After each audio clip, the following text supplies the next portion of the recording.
Yeah, Nitro, I mean, he was the face. We watched He the was the face. documentary. 95 through 2007, this woman was a working professional in adult film. Jesse's gonna get shanked in prison. This kid went from doing book reports to about to get fisted and shanked in jail from whatever's going on here. By DJ. Happened in the 90s. Back to Walker, man. He delivered one of the crispiest roundhouses in this episode, man, that we're going to cover.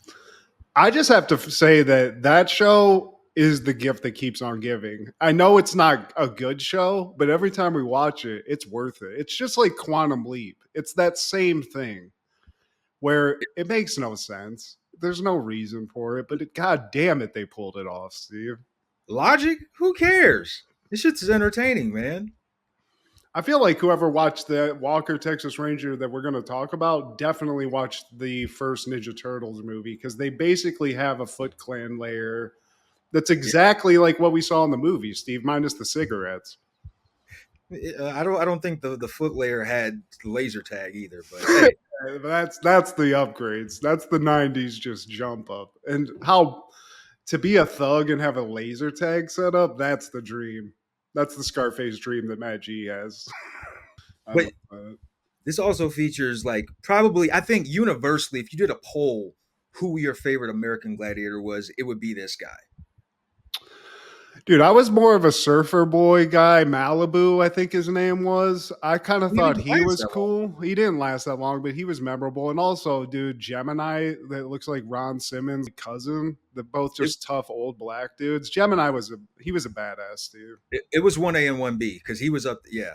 Because he's who was the sort of flat top guile looking guy? Laser? I don't know. I feel like one of them was a laser. I think there was a laser. I just can't remember. They started throwing a couple of different ones in there at the end. But yeah, Nitro, I mean, he was the face. We watched the documentary. Yeah, I mean, they put him out there, man. And who was the sister? Because she's fine. Still to this day, she's cold. No, I mean, that's the nice thing about most of those, like the people on that, they aged well like a motherfucker because, I mean, they were in shape when they got the gig, They were all just beefcakes in their own respect. Blaze, Steve, that's nasty. Blaze? There was a Z in there somewhere. Dude, I gotta be honest with you. I'm looking at the list of gladiators that they had, and I know this show might have gone on well. Like, there's obviously some modern day ones, but there is a lot, dude. Also, Laser was the guy I'm thinking of. There was a guy named Atlas who was also like sort of a Hardy Boys looking dude, white dude, but he had more of like a wispy, like Kennedy do. But also, I'm seeing Cobra. I'm seeing Bronco, Flame. Jeez, dude! Shout out, dude. They all sound like Sega characters. Thunder looks like a lunatic, and then they just kind of got lazy with it. There's two guys named Tank. So Tank, dude. Turbo is dope. There was a white and a black Titan also, just so you know. Just shout out. One of them was Jax in Mortal Kombat 2. That was Saber. Yep. Saber's one of the least buff looking American gladiators I've seen in these pictures, dude. But he's black and bald. Yeah. Yep. It's a bold statement. That fits the bill. How do you feel about us putting these crazy looking things on your arms? Cool? Okay. Can you act? Fuck it. It doesn't matter. Sonya. Yeah. Damn Jax. This is Steve G and Mad G with Happened in the 90s, a show where we talk about what happened in the 90s. So get out your 12 monkeys and your 4 non-blods, because tonight's the night, please. My whole crew makes G's. Tonight's the night, baby, so blow up on these. Tonight is the night. Tonight. Damn, Steve. That's very apropos to the show, 2 G's. And you just said that shit? I love that. Shout out to Daddy Mac and the Mac Daddy. Well, today, my friend, we're talking all things January 9th in the 90s. Let's rock. Starting off in 1995, Married with Children is airing season 9, episode 14, The Naked and the Dead, but mostly the naked. Al and his friends are forced to take their wives to a strip club. Hilarity ensues. I mean, how many strip club episodes do they have in the show, Steve? Because it used to be the Gentleman's Club, I believe. This is actually the first time that I'm reading on IMDb that we're introduced to the Jiggly Room, which is the new hangout. Yeah. I love the name. Also, just a quick aside to see if you think it's a great idea. Kendra and I, while driving through Middle America, has saw a lot of low grade strip clubs. And we thought maybe it'd be a good idea just to do a documentary about low grade strip clubs like now and just see what it's like almost like those hooker documentaries that I used to watch on HBO. Pimps up, hose down. Yeah, like hookers at the point and stuff. Put a little silky jazz in there, and then just go interview like the midday worker strippers at one of these like what appears to be a house that is a strip club. I just think that would be a great idea for a documentary. I know a place where you could start, the Tea House in Sandusky, Ohio. Ooh, the tea. I like how they made that kind of sound classy. Like some old ladies are like, I can't wait for some tea. Oh, what Yeah. the? I can't believe it still exists. Well, that's for the dads, you know. You've been cooped up with the family all day. Go down to the tea house and just, work off some of that tension. But anyway, Steve, back to Married with Children. So we start this episode off. We're in the Bundy household, but it's the ladies. Peg's got her little gal pals over. It's basically all of Al's friends' wives. They hang out while the guys are out. And they're just hanging out, really just eating the fuck out of some food, Steve. These ladies can eat. Yeah, they had a whole cake, and Peg turns her head for a second, and they gobble up the whole thing. I mean, not a piece left. They're just licking their fingers, which, I mean, respect, dude. We've all been there. When your cake gets put out, it might as well just be like it's like a shark with a feeding frenzy. You just got to get in there. Kelly comes in. She's not looking for cake because she just got a new gig as the spokesmodel, or she basically is a commercial girl for this new diet shake. It's called Waste Away Diet Shakes, and this could be your big break, you know? She's the new waste away diet girl. And the one of the housewives, she says she can't even gain weight. And she's eating this ice cream on a bread roll. She's like, I guess I have a good metabolism or something. I mean, damn. It looked delicious, dude. I mean, I would love to party with these chicks because they're horny and they're hungry. So you're gonna be fed one way or the other. But Kelly, very happy. So now she's just telling everybody her good news. She tells the dog. She runs up the stairs and even tells Bud and his rubber woman. She's the new spokesperson. Marcy, she alerts the girls and she puts the word out that, like, hey, I think Al's at one of his bullshit meetings. He's at the Jiggly Room. And all the girls question, like, so what do they do at the Jiggly Room? Oh, they do tawdry things. They cut back to the boys and they're like, all right, so this is the game plan. I think they tell them that they went to the Jiggly Room. Now, Jefferson is like, you can't tell them that I was there. I was working security because he has like a security jacket and he pulls the tag. He's like, I was working security at the something. It's like a dry cleaning, and they all have a good laugh. So Marcy's basically starting a fire inside. Al's trying to cool the guys off on the outside, but she's the downer, Steve. She's got to come in and fuck the party up for Al. That's her thing. They're nemesises. And he's like, don't let Foghorn Leghorn make an issue out of this. And like, I forget how funny Jefferson's, like, his ruses are. They're so obvious, but like, he's just playing in Marcy's face in plain sight throughout all these episodes, man. It just adds to the brilliance of this show. Because like, he comes in like a couple minutes later, he's like, "Oh, hey guys, where were you doing? I was out guarding stuff." Yeah. Oh, you guys went to the Jiggly Room? You guys should be ashamed of yourself. Yeah, what's the Jiggly Room? And Marcy, while everyone's there, she's like, oh, it's good that you don't want to go there because she says something about if Jefferson did what these men did, he would experience something that would make Lorena Bobbitt puke. So Jefferson's then like hiding his junk behind a hat. But Peggy asks, like, you know what? She actually brings up a good point. So I think what a great idea would be is the next time you guys go to the Jiggly room, bring us, bring the wives. We want to see what you guys see and just see what, just so we know what's going on. That's it. And this is the nightmare, Steve. You can't have this happen. You can't let them into that. It's like letting Satan into a church. You're not allowed to do that. There's nothing to worry about because it's just innocent fun, though, right? Sure. He's like, what are you going to do if we don't let you? And Peggy's like, not give you any money. And he's like, well, I guess we're going to let you go. Okay. So they have to have a plan, another game plan. I was just like, man, they're going to see how we act in real time, and they're going to kill us. Well, that's We're what Bobby. animals. Yeah, Yeah. Bob Rooney is. You got to say the whole name, Bob Rooney. That's how they Yeah. always announce him. Even his And, wife says that, Steve. He's Bob Rooney to everyone. and I was like, what makes you think I'm afraid of my wife?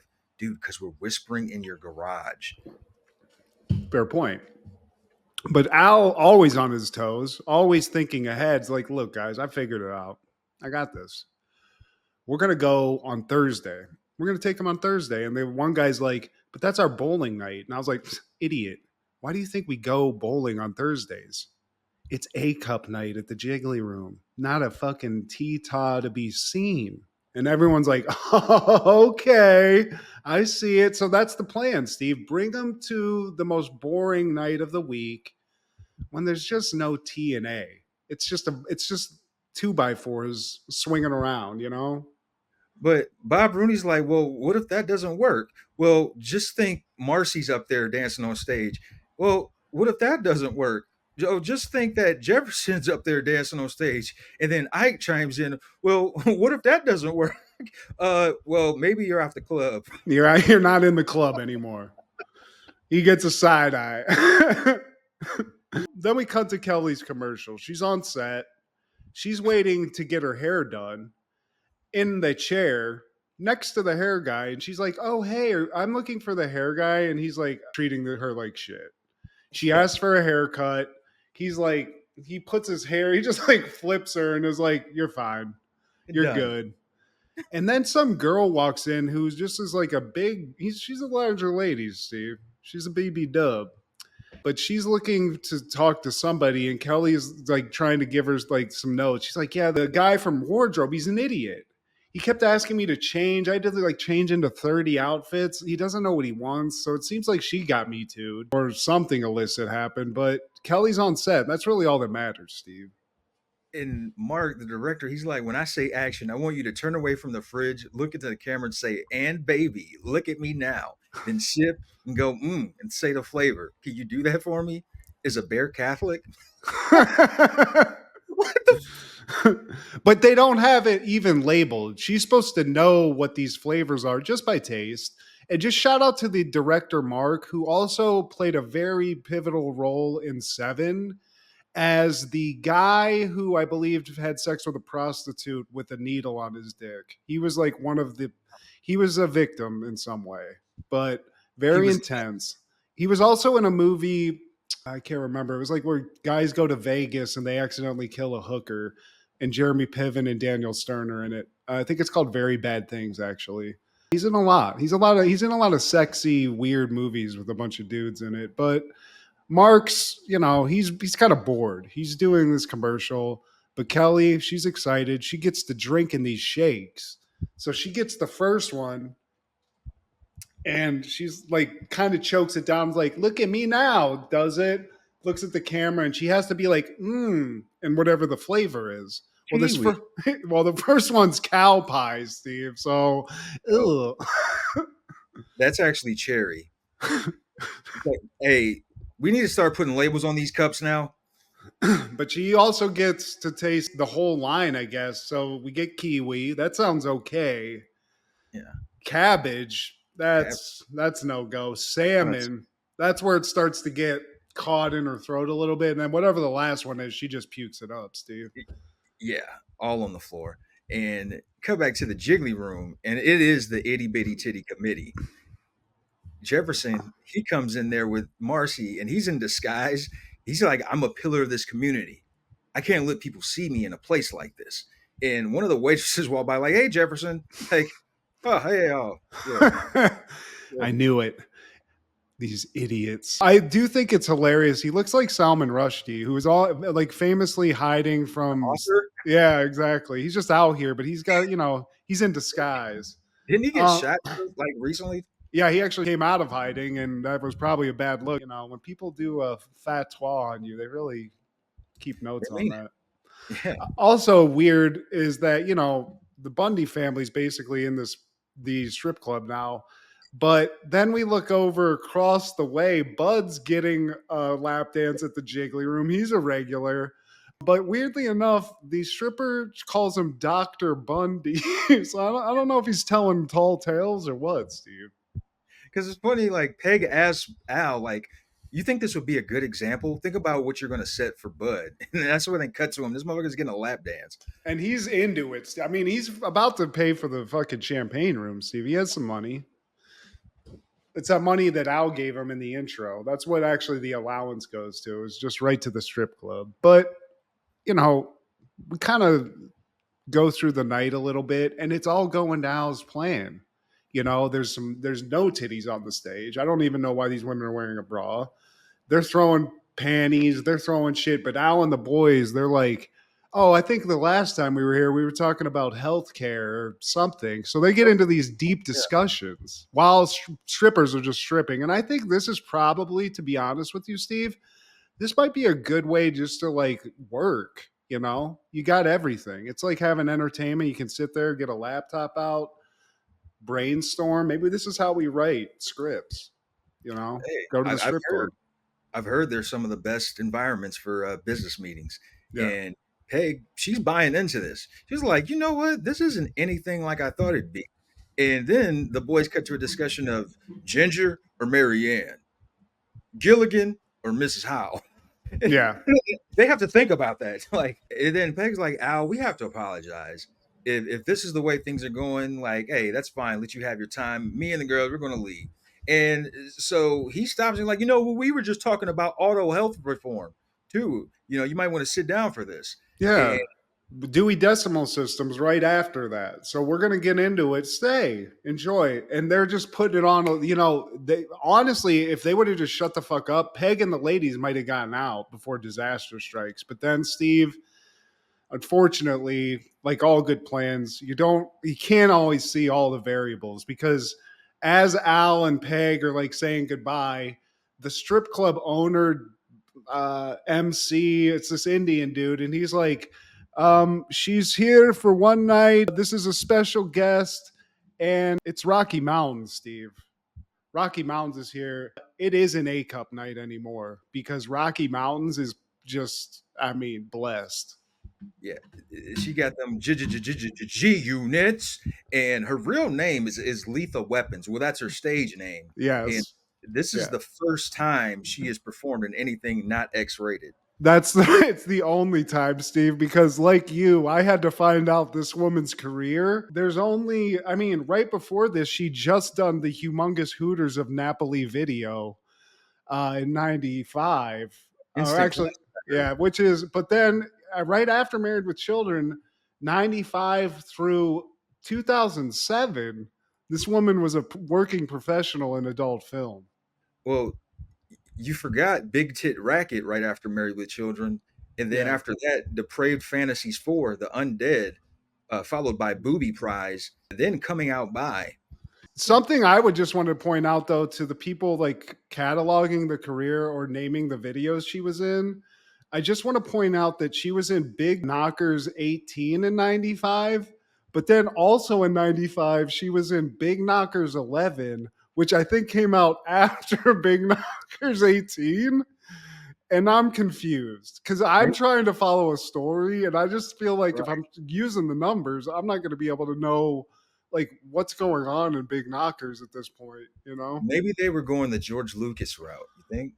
Or maybe it's like a Tarantino thing where once they release Hmm. the whole catalog, you watch it again and you're like, dude, Big Knockers 2, they were talking about what's in Big Knockers 20 fucking 10 years later. But yeah, dude, she was also in a movie called Switch Hitters 8.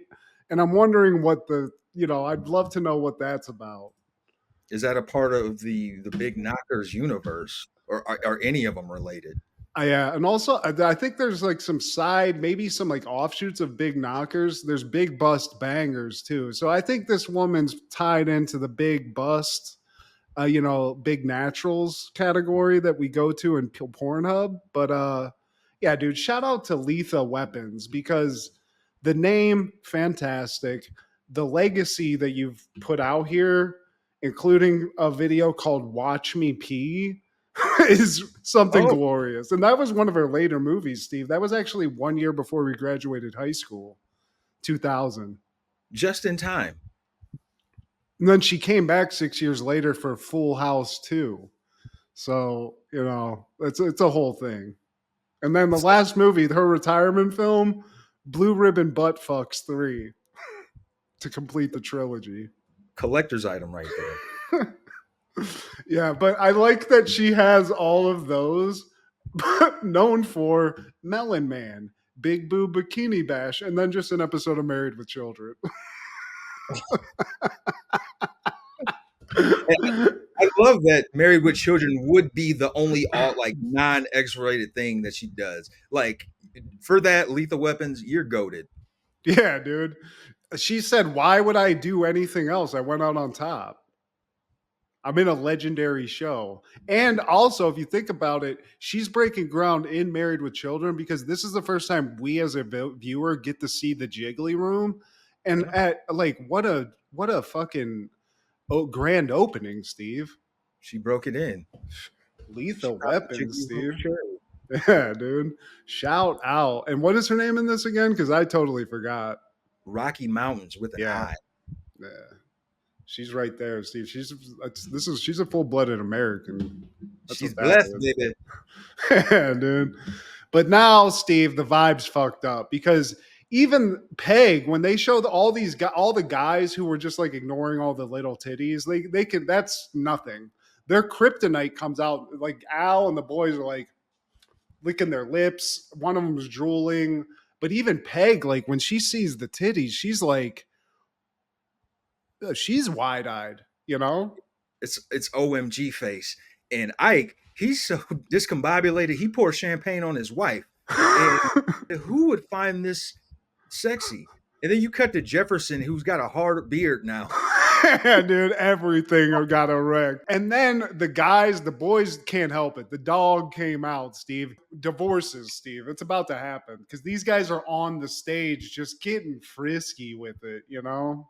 They couldn't take it anymore. It's party time. All the guys rush the stage, and like Al has one move.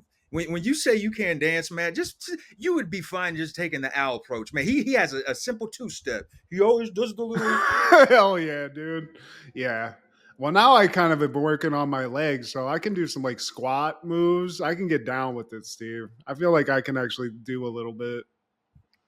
Al Bundy 2-step. Hell yeah. But I mean, what are you going to do at this point? You walk into Deja Vu, it's midday. You're like, let's get out of here. But then all of a sudden, fucking the ninth and 10th wonder of the world come out of behind the curtain. You just got to stay, Steve. Fuck the marriage. By God.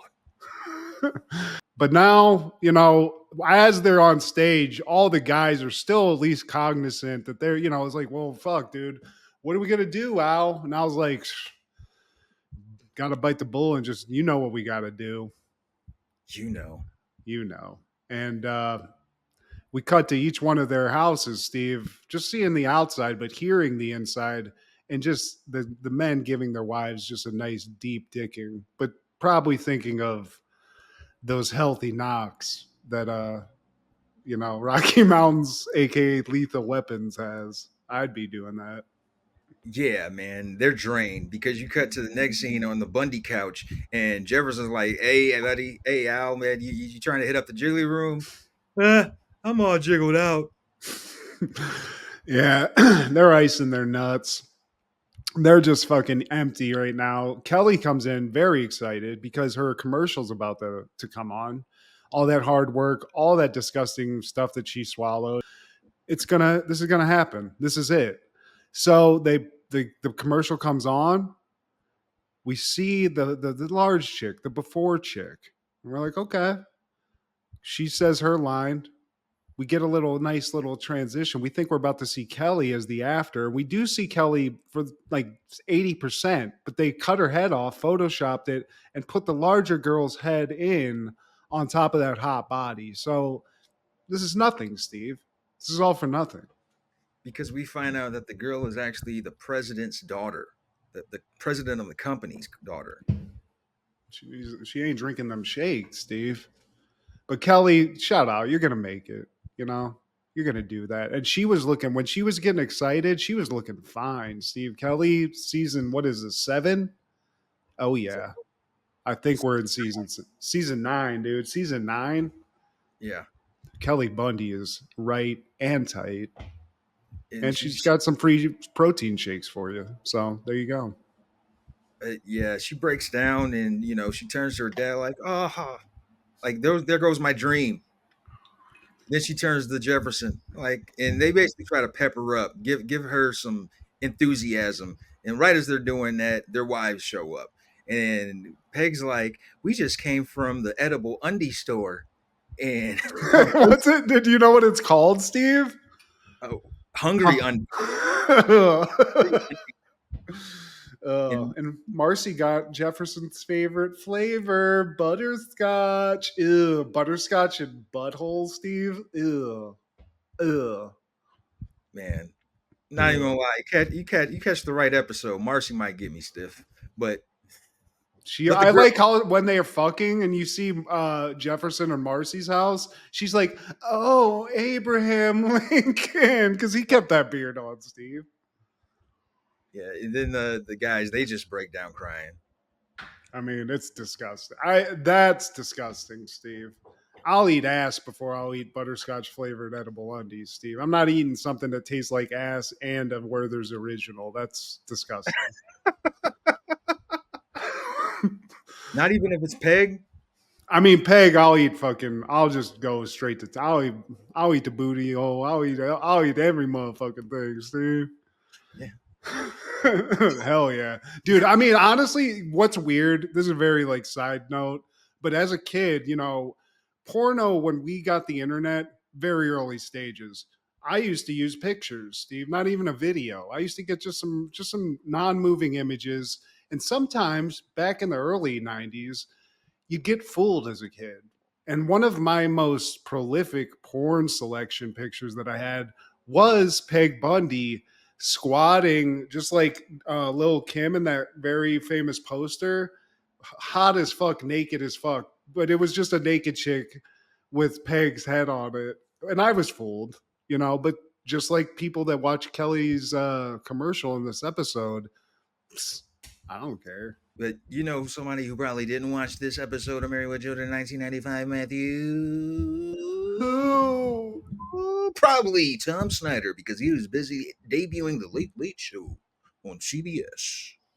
Tom Snyder. One of the unsung late night. I don't even remember Tom Snyder, Steve. I think I know what he looks like. I remember him via association because he aired after David Letterman, Strike One. He aired super late, Strike 2, and you were on CBS, Strike 3.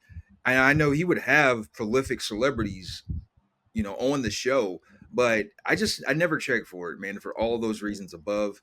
And I know the baton got passed around a couple of times from Snyder, and then Kilborn. He was the host after he left the Daily Show, and that was followed by Ferguson. Then there was a period of just rotating hosts. And then James Corden, I think he would be probably like the last guy. Yeah, he was the last host because they just finished that show in 2023, man. And so it went from 95 to 2023 with over 5,000 episodes. So that's crazy. That is wild. But this is like this is the go to sleep slot, You watch Letterman. The only person who could capitalize off this was Conan O'Brien, and that's because he's a genius. But just trying to do this, I was always surprised Craig Ferguson lasted so long, to be honest with you.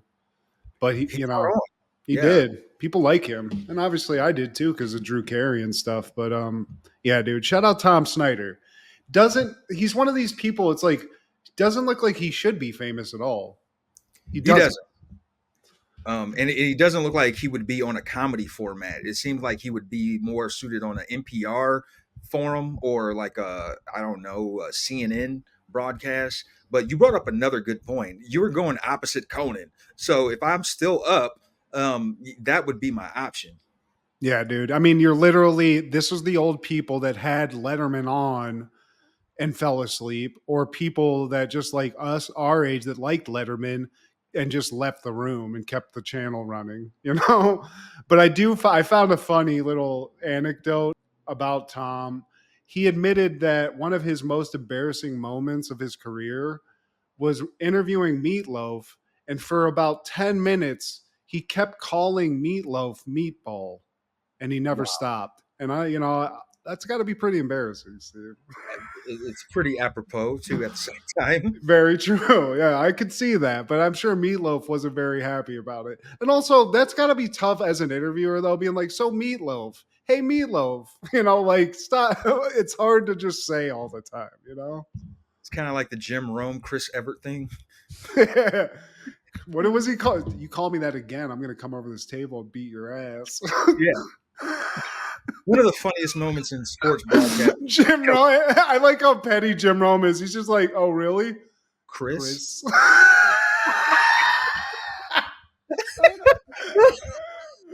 What an asshole." Yeah. Lewis. Yeah, Lewis. It's that all exact energy, dude. So that following year, Third Rock from the Sun debuts on NBC. 6 seasons, 139 episodes, man. This is another show, I appreciate from doing this one. Yeah.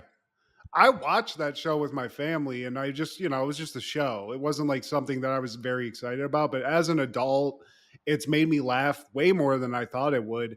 And just reading the titles of the episodes, and it's all Dick does something, it's fantastic. I would have tried to cover this, man, but right now it's not available on any streams. And I don't know what that's all about. Peacock, do work. But It's did you know crazy. this? Yeah, it is, man. Did you know that this show takes place in the fictional city of Rutherford, Ohio, said to be 52 miles outside of Cleveland? I did not know that. Go Ohio. Ohio just getting shout outs. See, here's the thing, Steve, and what I'm realizing. You see a lot of Ohio in a lot of stuff. Like, and just be like right around now, they just released a Superman like movie trailer. It's in Cleveland. Like it's Cleveland is featured in this fucking movie. So like what I think happens is all the geniuses live in Ohio and all the lunatics. But then the real geniuses, they go to LA and they write shit and they write Ohio and everything. So even something like Third Rock from the Sun, probably one of the writers, an Ohio boy, just trying to get a little shout out to his fan base. Quite possibly. I love man. that. 6 seasons, man. I think they aired this around the time like I was watching other stuff. And I believe it moved around, on different nights. But It did, but it was part of. They had like NBC had like a must see TV lineup. I don't know if it was one night or it was just what they called all their sitcoms, but this was when it like probably seasons 2 through 5. I think it was like the headline, or like one of the biggest shows that NBC had for a while. It was like super popular. it was being nominated, and I think it actually won some awards. John Lithgow, maybe even Jane Curtin. It had a young what's the kid's name? Joseph Gordon-Levitt, yeah, he's in there. French Stewart, I mean, he was getting like a little bit of play too. He got a little bit of play after this. And Wayne Knight, dude. Dennis Nedry, Newman. Shit. Man, shout out to that show, man. I hope you come back to streaming. Get back here, you damn freaks. On that same day in 96, Criss Cross would release Young, Rich, and Dangerous. And this is the album with Tonight's the Night, Please. My whole crew make G's. Tonight's the night, baby. So blow up on these. It's actually the last Criss Cross album. Unfortunately, this is the third and last album. And Criss Cross, they're a group that began and ended in the 90s. Unfortunately, man, we lost one of them back in 2013 from an overdose. I think what the problem is, you become famous, and I mean, they were child, like, hip hop, like music, music stars. So whenever you become, it's like Lil Bow Wow. At some point, it's like when you become a man, you can't keep the. You have to change the name. You got to change it because you can't like keep the same popularity from when you're a kid to like then transfer it to like doing adult shit. Because I guess like from what you're, I don't remember a lot of Crisscross songs, but they were like tiptoeing that line where it's like, man, these kids are trying to get some pussy in this song, you Yeah, know? But I feel like that's just not going to work when you get to like 20s, especially in this time period. It's just not going to fly, you know? it's kind of like a child actor in a way because you have that cute charm when you first start and you're rapping about, oh, I missed the bus. Oh, I missed the bus. And like, by the time you're 20, 30, you can't just do, like, Yeah. I want to bust. It's like, is that kid? I got rated in a drug bust. All Yeah, right. dude, that does. But shout out to Crisscross, dude. I mean, nobody hated Crisscross, dude. I'm telling you, I I was a dug Chris it. stan, bro, to the point where me and my buddies, we performed this competition in grade school in third grade, and we performed jump, and we all wore our jerseys and Jordan shirts and shit. Hell yeah, Steve. Which one were you, Mac Daddy or Daddy Mac? I can't even remember, man, but I was holding the fort down. I had I mean, you're a born performer, Steve. You're the only person I know that really has done that. So it was just coming out. that might have been my first performance, like outside of church, like being in choir and stuff. Church was my first performance, Steve. I got a lot of laughs. I used to do the announcements, and I got a lot of laughs. I didn't write this. That was my biggest joke. I was like, I didn't write it. I'm just saying it. That was my line. That was your I didn't do that. Yeah. 1999, Walker, Texas Rangers airing season 7, episode 12 of The Lost Boys. Carlos' innocent nephew is forced to confess to the murder of a Dallas police officer. Uh, This is the ultimate 90s episode of the show, Steve. We get Walker, which is an ultimate 90s show, but it's filled with 90s like B-rate celebrities. Squints from Sandlot's up in this. DJ from Roseanne, shout out, he's in this for no reason. he And sniffed here. yeah, and as we discussed, Nitro, the face of the American Gladiators, is in this as well, just playing a nefarious badass. I got to be honest with you, Steve. I always felt like if you could take the Green Ranger and Dean Cain, you get Nitro. Yeah, you get a cop, like a sketch artist, to draw that, it's gonna look like Nitro for sure, or Lou Diamond Phillips. Early, like That's La better, man. Bamba. But yeah, dude, I don't think we're going to talk about this show. I'll be like, it's kind of lackluster. The only thing that I missed out of this was the obligatory CD gets run over or injured in something you think is going to kill him, but it just, it's just like a cast. I Yeah, missed see, that. he sat this one out. I didn't like that. Yeah, he needed to take a break. He probably got hit by a semi truck in the last episode. But we start this off like in some episodes, Steve. We're in the hood. We're in the Dallas hood. Oh, that's where we are. Okay. Yeah, we're in the wall. This is the hood, Steve. You know why? Because I don't know. It's a little bit dingy. It's a little bit dirty. And then we look over, and we cut into one of the buildings. And like this is what I said. I think the Foot Clan moved from New York, moved straight into Dallas. They got a little adult slash barely legal arcade going here. The Some zone attack ruffians. with no Yeah. with no C. It's in the hood, Steve. You can tell just because of the music. You can Oh, okay. tell, okay? And but there's kids, it's that scene from Ninja Turtles. People are playing video games, but turns out a couple of the head honchos in this kid gang are DJ and Squints. DJ, shit got rough at the Connor household, and he's out here, Steve. He's out here and he's fully bought into the gang lifestyle. Well, his mom got fired from Chicken Hearts. Times got hard. Yeah. Yeah. He don't never snitch. And Squints, baseball was not his thing. Wendy Peppercorn cheated on him. He's got like the little 5 o'clock shadow he can grow. He's looking greasy. And When they're up to no good, Steve. DJ, he's shaking some other kid down. like just grilling him real hard. And Squints, he comes around the corner, and in this episode, his name is Bobby, and he gives him the okay, like, no, he's good, man. He's with me. So DJ, whose name is Snake, in this episode, he's like, oh, all right, man. You gonna get bit. Bobby, aka I'm gonna call him Squint Steve just for ease, because that's what my notes say. He knows this kid. It's Jesse. They're boys. You know, he's like the kid in the gang. It's like, yo, man, you should come hang out, man. Come hang out. But Jesse's a good boy, Steve. He's the Steve and Matt G of this story. He's just got to get home and get to dinner and play some Nintendo. But Blade, we meet Blade for the first time, just like walking past the door. And Blade's like, yo, kid, what's up? And then, you know, Jesse just goes because he doesn't want any part of this. But they do lock eyes for a brief instance, a little foreshadowing, if you will. Blade. I like that Nitro, even if he plays a character that's not an American Gladiator, has to have a one word. Like, it's just Blade, you know? That could be an American Gladiator, to be honest with you. Surprised it wasn't. Yeah.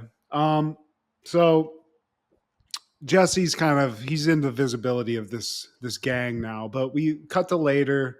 Jesse's taking out the trash and sees Bobby again, Squints, which I don't understand this part of it. Like, you just hang out and like get ready for a crime right by your boy's house. Like, I didn't understand that part of it. Yeah, what's the purpose of this? But he's like, yo, you didn't see nothing, okay? And then he goes, gets in a van, and, you know, hops too, Steve. It's time to get down to some dirt. I want to do it because it's fun. It's fun to do bad things. And then you cut to Walker and his crew, and they're playing a game of Battleship in real time. I guess they got the drop on this van, this moving van. You know? Yeah, dude. They've been tailing this shit for a while. These are the Rangers working with Dallas PD. They've got this van on lock. They're monitoring the situation. But we cut into the van now, and Blade, Nitro, the Dom, he's running the show. He's got a rape van. You have to have that as a criminal. So rape van check. All the people in the van other than him are kids. So this Lost Boys. Yeah. You know, he might be molesting these kids. He might be doing some sexual like trafficking, or in this case, they're going to this building to rob it blind. And the kids go, he's like, you guys go inside. I'm going to disarm the alarm. 90s style, which means just finding a box and going boop, boop, boop. Yeah, so he's apparently a good hacker too, man. Because the kids, him and the whole gang, they head into the factory, but Walker and crew, they're right behind. It seemed like they tailgated Blade. Yeah, you guys didn't see the other cars following you directly to the crime scene, but so the kids get inside. The JV varsity and, you know, junior varsity, everybody's there. They start stealing, like cataloging. I guess this is just a place with a bunch of like computer screens and electronic equipment. I don't know what they're robbing. Well, Dell. I think Dell's located in Dallas. Maybe it is. They got a Dell. They actually were about to get a bunch of them. But as they are like doing all this, getting the dirt, Squints is on the lookout outside. Walker, Texas Ranger, and his bros, including some PD guys and Carlos, are on the inside, and they start getting into it. Freeze! You know, most of the kids are like, all right, chill, you know. So it's pretty easy work, but eventually, you know what Walker has to do, Steve. He's got to go to KFC and get a fucking 2-piece special. It's about that I'm not time. leaving this place until somebody catch a roundhouse. Yeah, dude. Like, at one point, they get a lot of the kids. Walker almost takes a kill shot from one of the kids. One of these kids is down as fuck. He's about to kill Walker, but Walker has like that spidey sense, so he fucking like zips Neo. him. Yeah, he Neos him. But then we cut to outside, and there's like this kind of chunky cop. Like Kamish is running outside trying to find everybody. Yeah, dude.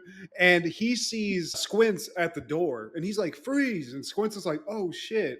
But as the cops like coming up these like stairs, Blade just pulls like a fucking Matrix movie. He like spins out, blasts the cop in the chest. I mean, then just basically is like, yo, hold this. Like puts the murder weapon in Squints' hands. Like, we gotta go. Or I gotta go. Fuck you. Bye. And then he runs off. So Bobby, he takes the baton and he runs off as the police come outside and they notice the officers and they see that he's got shot. And they also notice that it was a cop killer bullet that went straight through his vest. Got it straight from Ice-T. Straight up. So Blade, genius, literally shoots the guy, puts a bunch of prints on the gun. Squints takes off. This is LAPD 101, Steve. Squints is on the move. There's a ghetto bird chasing him. He's all over the place. He's got a murder weapon. Well, he's got at least a gun that's complicit. We don't know that the cop's dead yet, but he's running, Steve, and the PD's on his ass. Choppers are out, cop cars blaring all throughout the neighborhoods, man. Bobby's on the run, and you cut to Jesse, who's in the room just minding his business, and his dog is alerting that somebody's near. And it's Bobby. He comes through the window Sam style, and he just drops a gun off in Jesse's drawer when he's not looking. Yeah, I mean, he pulls it. He's like, yo, man, shit's fucked up. And he's like, what's going on? He's like, yo, dude, pulls a huge fucking, like, I mean, this is the biggest gun. This is a 357 or so. This is a Desert Eagle or something, Steve. But Jesse's like, I don't want that. Squints is like, well, cool, but I'm going to put it in this drawer right here that's right here. So just chill. Don't say anything. I got to go. But Jesse doesn't even know because his mom calls. Oh, you're right. Jesse. And then while he's like looking out the door with his back turned, Squints just makes a foul movement and plants it in his drawer, in his boy's drawer. And then he's like, yo, dude, if we get caught with this, Blade's going to kill everybody. But I got to go because I got a game of Narc back at the HQ that I have on pause. And I got to finish that up. I got a high score. At the zone attack. And at the next day, Bobby, he pulls up again and he has to take Jesse to the zone attack because Blade needs to speak with him. Yeah. Blade wants to talk to you. I'd be like, who the fuck is Blade? But they get in there. We haven't seen it yet, but as part of this, you got to walk back through the laser tag zone of the zone attack, which is dope. Again, just being a criminal and having laser tag, that's cool. That's like a house arrest dream thing. You know, I don't think it's necessarily the best thing for a criminal to have, but dope. But we get to see Blade. Got his nice setup, and he sits Jesse down. He's like, look, Bobby fucked up. He shouldn't have gotten you involved, but you're involved now. And the thing of it is I need to get my gun back because it was a family heirloom and it means a lot to me. So I need that back. Yeah, you're going to go home, get the gun, and bring it back to me. I know I can trust you because Bobby told me about your precious little mom. Yeah, so you don't tell anyone or your precious little mom is dead. Yeah, Blade don't play, Jesse. I mean, Jesse, this is a conundrum, Steve. This is a nightmare. So he thinks everybody around him is about to get killed by Blade. He's got to get this cop killing gun out of his house and back to this criminal. So that's a whole to do. That's scary. But we go to Jesse's. He sneaks into his house, tiptoeing, because you don't want to get caught. You just got to get in and out. Just get the gun. It's like Bruce Willis in Pulp Fiction. You know, I just need to get in, get the thing, I'm out.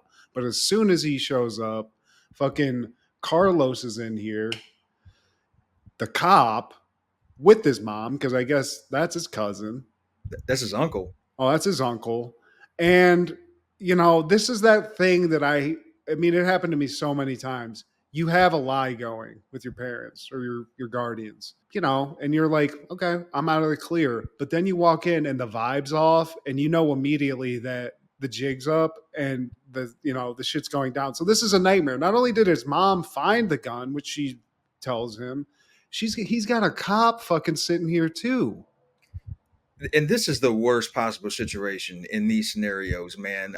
I had to deal with a dirty tape coming from the closet. I had to deal with some zigzag papers in the entertainment center, but a gun that might to a murder of a cop, never. Thank my lucky stars, knock on wood, never had to have this conversation. Yeah, a loose 12-pack of beer in the trunk, of course. That wasn't mine. But a gun, you're getting your ass whooped And my parents would probably just make me go to jail. They'd be like, Carlos, throw his piece of shit ass in the jail for a couple of days, teach him a lesson. But doesn't even get to happen, Steve, because Jesse, who actually is a real one, if he was a criminal, he'd be great because he's not going to snitch.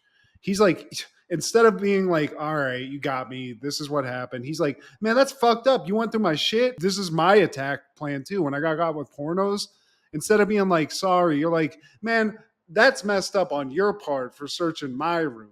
That's Yeah, messed up. invasion of privacy. Even though I don't pay a bill in this house, how dare you? Yeah. But I like the energy that Jesse's mom, she's like, found this and she's just holding the gun, like this gigantic piece, like it's like a jerk Just dangling. rag. Yeah, So Jesse storms out. Carlos takes the gun because he's a cop, pulls the clip out, looks at the bullets, and is like, ah, son of a bitch. And she's like, what's going on? He's like, these are cop killer bullets. A cop just got killed by one of these, like something like this. So I'm going to have to run this by the lab. So now Jesse's mom's like, is my son a fucking crip? Is this MS-13? What's going on? and we come back to the station and they notice that Jesse, he's never been in trouble before. He's a straight A student, he's straight laced kid. He's in the little league baseball team and all of that, man. And Sal, he's kind of like the anti Jesse cop in this episode. He's like, that just means he's never got caught. Yeah. This scumbag's a cop killer, and he just is scared because we caught him with the fucking gun. Can't you see that? But like, Carlos, he's like, look, man, I'm just saying. I just don't think he's got it in him. Walker's like the ultimate like trump card in this. I don't like to use that terminology. Everyone's like, hey, Walker, what do you think? And Walker's just like, I don't think he did it. Need a little more time. Got to look into this. But Jesse's he's being interrogated by cops and not giving up a fucking thing, Steve. I'd be crying like a baby at this point. I'm Yeah, I mean, sorry. he's solid. I mean, it's jacked up for him to be in this situation, but given the circumstances, hey man, he's abiding to the street code, if you Yeah. will. But they got the gun, and so they're doing tests on that. And we find out in this like little meeting that the cop that got shot is dead. He's gone. All signs are pointing to sweet little Jesse, the good boy, is the killer. And God damn it, Blade. You are an evil genius. I got to be honest with you. Blade is a fucking solid villain, Steve. He makes it to the Hall of Fame in your book, huh? Yeah, dude. He's with it. But what I also like now, because Blade's fully, he's pulling all the strings. Like it's almost like he thought about this. He's this is his plan. So now Jesse's on the run. Blade's aware of this. He sends his boys out to get Jesse, and it's like a weird, like sort of teenager kid, but he's got some full grown men working with him too, Steve. That for Yeah. some reason are just never around unless like you got to throw a couple heavies at something, You need to track some people down. They know the city a little bit better. And, he grills Squints about the whereabouts of Jesse. He's like, man, where's he at? Just shaking him down. He's like, I think he's at the lake. He's by the lake at the boathouse. And weirdly enough, yeah, that's where he's at. This 12, 13-year-old kid's at the lake house or the lake. Yeah. Boathouse by the lake. I like that everyone they immediately knows. They're like, where would he go? Oh, his secret fishing spots. Like, they ain't that secret. Yeah, clearly. Everybody fucking knows about it. But yeah, Blade's putting the screws to Squints, which is hilarious. Nitro is beating the shit out of a kid from the Sandlot for information. And Squints is he doesn't like torture, so he spills the beans. And then we cut back to Ranger HQ, and Carlos is talking to Walker. He's getting the lowdown from all these cops, and he talks to Walker. He's like, look, dude, everyone thinks Jesse's a cop killer, and if he runs again, they're going to shoot his ass. We know how Texas gets down. So I'm a little bit worried about that. I just need to know, like, what are we going to do in here? Walker, I think, asked him where he thinks they should find him because he's on the run. And Carlos, obviously, the secret fishing spot. He knew. He knows where his nephew is, man. And Zach, I guess he's the head henchman because Blade tells Zach, hey, bring him back in one piece. So Zach and his boys, they go by the lake and they find him. Zach sees Jesse. Jesse sees Zach. Is this a Saved by the Bell episode, by the way? And the boys, they swoop in. They got the drop on him, and they're nearing him. He pulls the pistol out on him. Like, dude, It's a just the little. I like the kid. He's scary. He's like just hiding and shit between like pillars. They get to him. Turns out Walker, Trevette, they're literally always on these criminals' asses because even before they can get to Jesse, the criminals, to like pull him out, cops come in. One of the guys is like, yo, there's some cops here. And like yeah. with no hesitation, they're just like, put the guns away. We'll see you later, kid. And I guess they were like, we're just gonna like big dick past these cops and get out of here, which is what they try to do, Steve. Because Walker's like, hey, I want to talk to you. And the little like nerdy one's like, we don't talk to cops. I don't want to talk to you. We got nothing to talk about. Why do we need to talk to you? And Walker's like, this is why. Flashes the badge. Yeah. And then he's like, also, you got that little thingy thing right there in your waistband. And as soon as he points out the pistol the nerd has, shit gets frisky, Steve. Yeah. And this is a 3-piece montage. I wish they gave Carlos more screen time because I've seen episodes where he's just destroying motherfuckers. But I mean, it's a pecking order, man. Of course, Walker's got to get the most shots, and then it's Trevette, and then it's Carlos. But they're laying down the law, Texas style. Oh, I mean, call Terry Funk in, dude, because Oh. these thugs suck, Steve. Like, there's no thug that can stand up to Walker and Trevette. And then when you throw Carlos in the mix, throwing straight haymaker, because that's Carlos's thing. He's throwing kill shots with his right hand, Steve. A couple of roundhouses too, just to throw a little nice little sauce on the mix. But they dispatch these criminals easily, and then they get Jesse. But Jesse, as Carlos like approaches him, Jesse runs out of the boathouse right into Walker's arms. You know, he's still trying to run, Steve.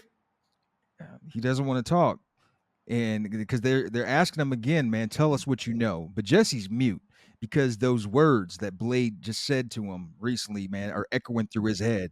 If you tell anyone about this, your precious little mom is dead. Forever. He's a statue, Steve. He does not want to get his mom killed. He doesn't want to get fucked up. The guy that you said, I forget what his name is. He's like the mean cop in the good cop bad cop scenario. He's fucking pissed. He's convinced Jesse's the cop killer. Jesse's mom is just sitting there like, there's no way. No way. He reads Smurfs comics. Like, I don't think he's killing cops yet. I just took him to Little Rascals on Ice last week. The only thing he's killing are the bra and panties pages of the JCPenney catalog. I mean, I can't get these things unstuck. But, you know, Jesse's convinced that he's going to get everyone killed. He's willing to go to jail because he's not getting out. He's not giving up the goods. But at the police station, after they're getting grilled and like all that happens, Trevette's like filling out some paperwork. And he notices that a lot of those other tough kids and like the people involved, they're getting out because they got this like big dick lawyer that's like Dallas's fucking Johnny Cochran getting them all out of jail. And he just, you know, just takes a little note. It's like, all right, that's weird. It's ironic. Lawrence Patterson is his name. Yeah. Cut to jail now. And this is where DJ from Roseanne, I mean, he's in. He's more than 90 days in it. He's institutionalized because he gets a warning from the attorney because he's speaking to this attorney too because it's Blade's obviously footing the bill for the Lost Boys. And the lawyer's like, look, man, you cannot let Mr. Blade down, okay? You understand that. And DJ's like, never have, never will. And after that, we see Snake or DJ. We're just gonna call you. Your mama call you DJ. I'm gonna call you DJ. This motherfucker holds a shank up to Jesse's neck. Listen, dog. Blade wants you to talk. Tell him it was you. Lawrence Patterson is our lawyer. And tell him you panicked and you blanked out. Do it, Jesse. Cause I'll be back. Bro, nobody believes you. You need more people. DJ. Yeah, you live in a basement, dude. Fuck you. But I mean, literally, Jesse's gonna get shanked in prison. This kid went from doing book reports to about to get fisted and shanked in jail from whatever's going on here. By DJ. DJ's off the rails. God knows what Roseanne did to him. Then we cut to police HQ, and Walker and Trevette are like looking into that lawyer, but they can't trace the payments. You know, there's a bunch of shell corporations to this lawyer. They want to figure out who the guy footing the bill is, but this guy's clearly, he knows what he's doing. But one of the things that got Trevette's eyes, like I saw one of the places that was on this is this place, it's an arcade in the hood. Hey, we go take a look down there because it's in the hood. They spell attack with no C. Yeah, and Walker's like, clearly that's it. So they go down to the arcade. They're going around. They're showing some photos to kids, T2 style, you know. Maybe Budnick's in there saying he doesn't know who that is. I don't know who John Connor is, but Blade comes right up to the Rangers. He doesn't give a shit. He's a criminal mastermind, Steve. Like I said, this motherfucker knows. And he's like, oh, hey, Rangers, this is what I do when I get pulled over. You're very just like customer service. Like, oh, thank you, sir. Mr. Ranger, sir. Hey. And he just seems like a good guy, you know? And he's like, yeah, you know, I help these kids out. I hope these kids aren't doing anything crazy. And, you know, they're talking to him. Apparently he's good with fixing pinball machines because God knows that's how you got to keep these places running. Am I right? He plays it good. I mean, this motherfucker has a poker face. He's not sweating. He's just looking like fucking Nitro.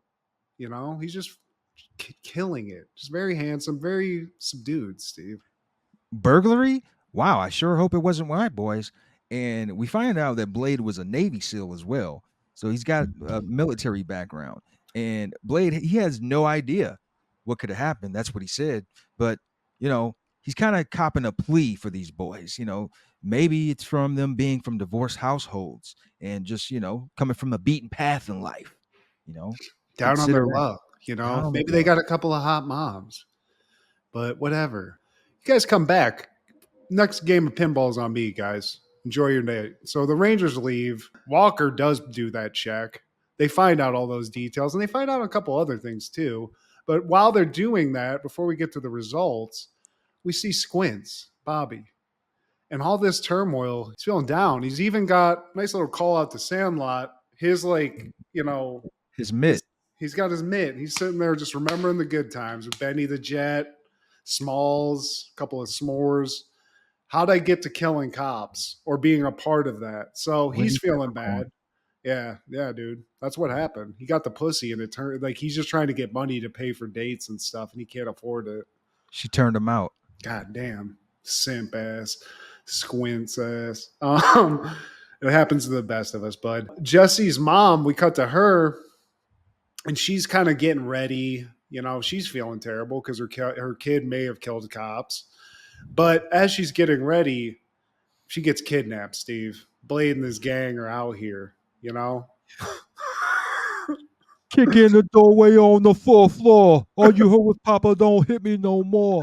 Oh my God, is that Nitro? And then we cut to prison again. Jesse, he gets called into like one of the meeting rooms by the lawyer, Lawrence Patterson, attorney at law. And Lawrence is like, look, you're in some deep shit. But turns out I'm the best lawyer money can buy. So if you work with us, I can get you into a juvenile court. Bing, bang, boom. You're going to be fine. But before I do that and agree to that, I'm going to need you to sign a full confession that says that you shot the cop. And Jesse's like, wait, why would I do that? I didn't do that. And he's like, It doesn't matter. yeah, you maybe you're misremembering. So he slides that little confession over, but on the confession is a Polaroid of his mother tied up. Shortly before her gangbang. What was the chick from Married with Children? Lethal Weapons. She, you know, it's one of those situations. But Jesse's in a real hard spot here, Steve. He's basically got to sign this fucking confession. I have to point out that, you know, shame on the cop who's sitting right outside. You can hear what's going on. Can you not stop that?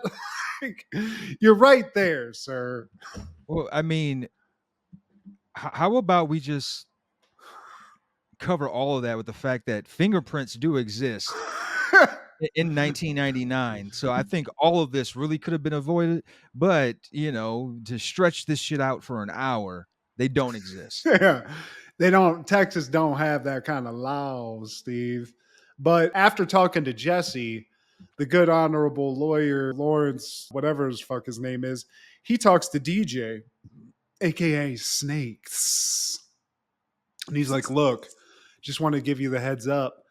Dick Boy confessed. So we're good to go here. Go ahead and take care of business. So now, even if Jesse does the right thing here, DJ, it's time to put him on ice.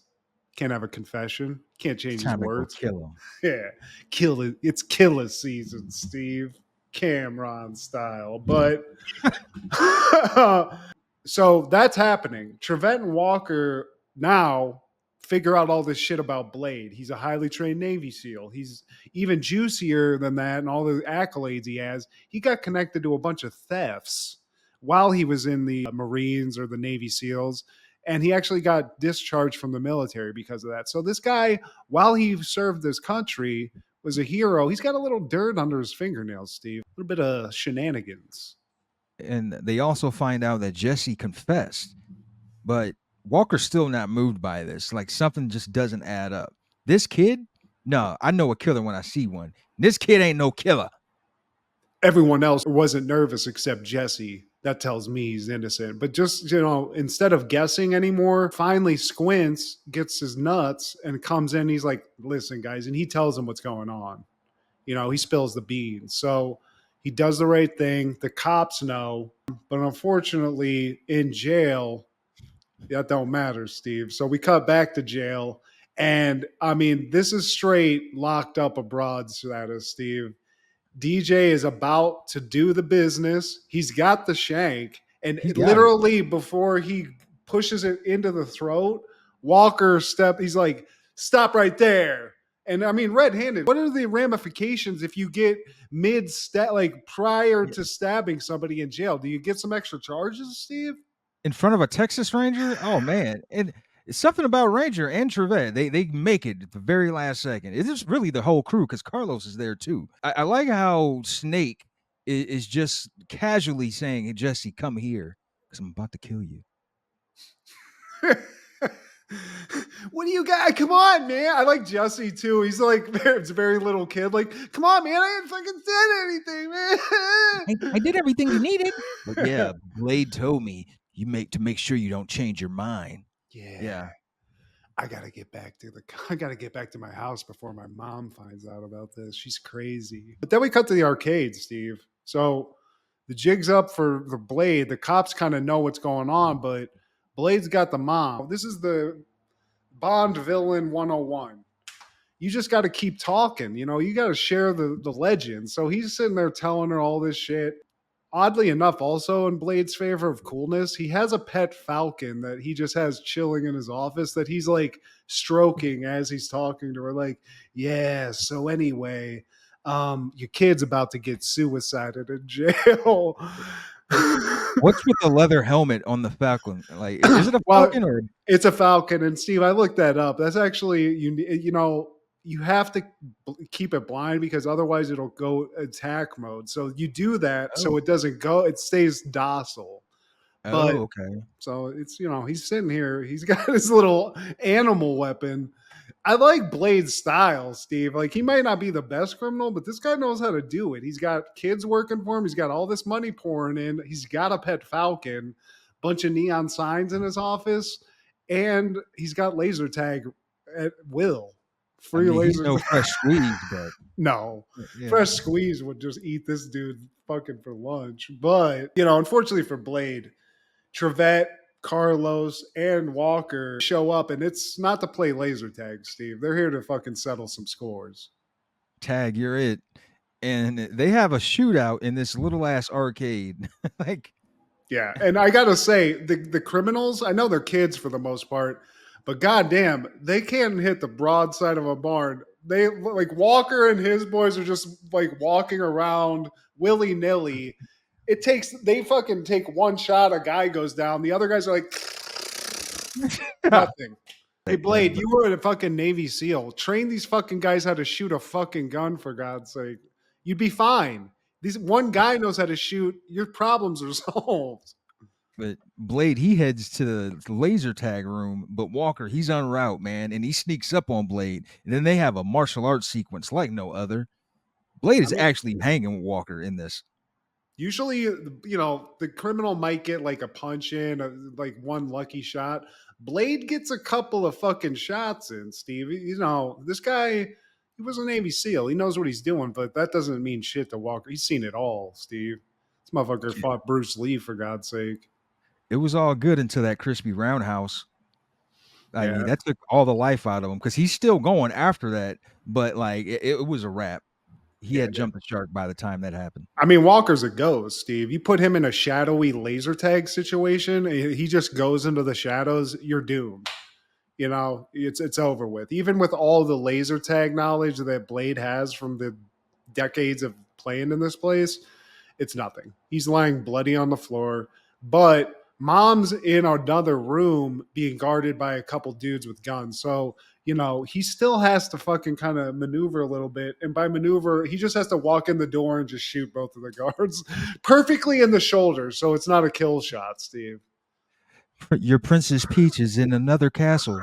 But this is easy work for Walker. He does this on literally every week. So Jesse's mom, she's safe. Jesse not stabbed up in prison. Everyone knows what's going on.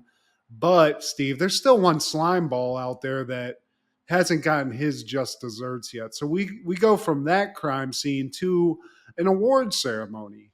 Humanitarian of the Year award. And Lawrence Patterson, LP, if you will, he is the recipient. But right before he accepts his award, he's under arrest. And by the way, have some cake, Lawrence. Yeah. You're not winning humanitarian of the award. You're winning Dick of the Year award, bitch. There Going you go. to jail. And then, so now it's all good, Steve.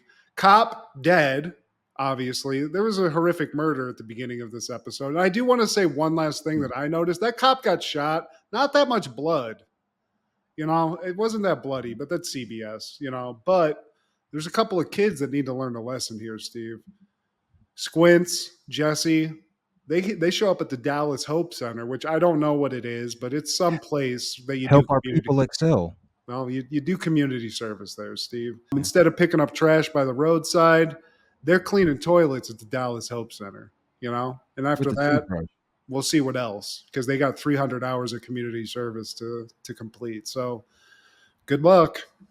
Good luck. Jesse now can walk through life and know the real reality that you can go from, playing GoldenEye with your buddies to almost getting butt fucked and shanked in a jail cell, only to be saved by Walker, Texas Ranger. So, he might not have a father, but now he has a father figure, Steve. So shout out to Jesse.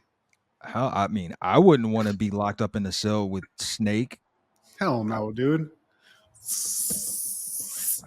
I'd rather clean up the Hope Center with a toothbrush. Yeah, I mean, dude, I love that. Probably the only acting that kid ever did, other than play DJ Tanner or DJ Connor, because this is truly just not the look. Yeah. DJ Qualls, you can do the roles he does. Nerdy, weird, not cold-blooded killer Snake. I didn't realize, two ABC sitcoms that happened at the same time had a kid named DJ. I'm today years old when I realized that. But yeah, it's confusing. But hey, don't get it. This just goes to show you, the Foot Clan, whatever Blade's gang is, it's all cool in the gang if you get to go play arcade games. But eventually, you're going to be asked to stab a kid to death, and that's just not cool. So stay off the streets, kids. Stay in school. You can be better than that. But any callbacks, honorable mentions, or takeaways? I do, Steve. I went to visit. We're this is around the holidays. I went to visit the old folks for Christmas, and was blessed with some other gifts that I went through. But I went through some cards, and I found some true winners that I wanted to show you before I show the other stuff. And I also found something weird that I was hoping you could remind me of what this was. But first off is a Perrysburg Junior High athletic pass for Matthew Geddick for 1995 to 1996. It's laminated. I have no fucking idea what the fuck this is for, but Yeah. we're here. That was before me. I have a Latrell Sprewell card. This is prior to choking PJ Carlissimo, I believe. But I always loved Latrell Sprewell. I just thought he was a G. And now we're going to get into some really notable stuff. I have a Tim Hardaway rookie card. Killer crossover. Killer crossover.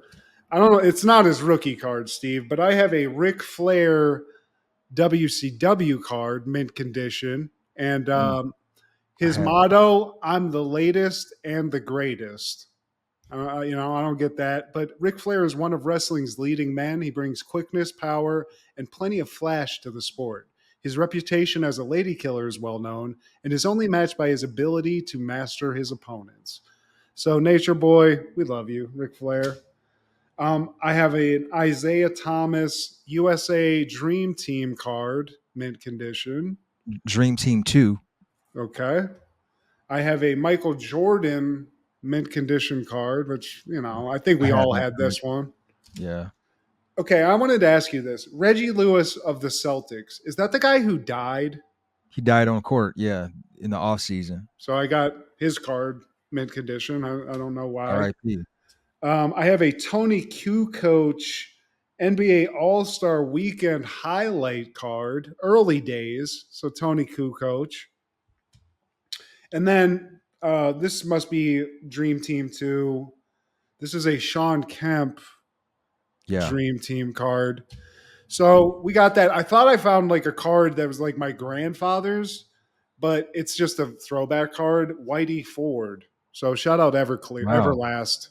But, it's still in mint condition. I don't know what that's worth. And then, Steve, the real winners. And these are the things I think I could actually get paid for. So I found my lunch boxes from when I was a real little kid. So I got a Ninja Turtles lunch box. And I was like, surely everything's not here. Complete with the thermos, Steve. And and for some reason a Super Friends thermos. So that's pretty dope. And then I don't know if you remember this cartoon, the real Ghostbusters cartoon, the real Ghostbusters, not that bullshit. I like that version too, man. No hate on Tracy. No, I liked it too. But this one, I got the fucking thermos for this, Steve. So I think I'm about to get some money off of this shit. So any listeners or viewers, the store's open. Faithful 90s, 5. Yeah, dude. The expo said the 90s expo, it's ready to go. But that's it. That's all I got. I want to call attention to the fact that I didn't turn my mic on until halfway through the Walker Texas Ranger. So if anyone listens to this, if you made it all the way through, you're a trooper because the audio. That's crazy. The audio sounded fine. That's weird. You'll notice a difference. Weird.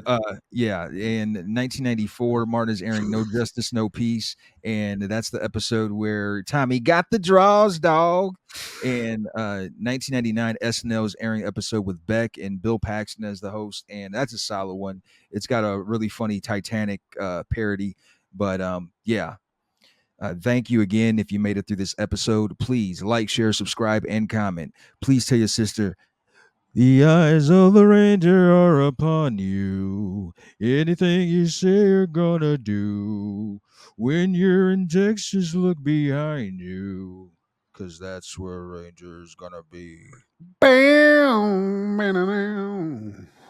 Check out Food Show Fanatics as well as Crushgasm and our guy Clark the Shark on Podcastle. This is Steve G and Mad G with Happened in the 90s. Matt was the fat kid, Steve was the flat kid. Life wasn't always great, but you know what was? The 90s. Happened in the 90s. Yeah! Bam. Bam.